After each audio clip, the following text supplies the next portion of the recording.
39របៀបបង្កើតប្រអប់រចនាសម្ព័ន្ធ Smart Art ទី1យើងចុចនៅលើមេនុយ Insert ទី2យើងចុចនៅលើ Smart Art ទី3យើងរើសប្រភេទដែលចង់បានទី4ចុចលើរចនាសម្ព័ន្ធណាមួយដែលយើងត្រូវការទី5យើងចុច OK ដើម្បីសរសេរអក្សរក្នុងប្រអប់នីមួយៗយើងត្រូវចុចក្នុងប្រអប់នោះសិនរួចវាយអក្សរជាការស្រេច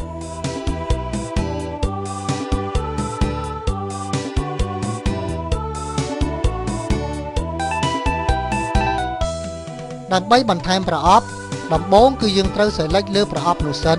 រួចចុចម៉ៅខាងស្ដាំលើប្រអប់នោះយកពាក្យ Add Shape រួចជ្រើសរើសដាក់ប្រអប់នោះនៅខាងមុខឬខាងក្រោយខាងលើឬក៏ខាងក្រោមឬជាប្រអប់រណបរបស់ប្រអប់ចាស់ដើម្បីបដូរពណ៌បន្ទាត់យើងត្រូវ select លើបន្ទាត់នោះសិនរួចចុចម៉ៅខាងស្ដាំរើសយកពាក្យ Format Shape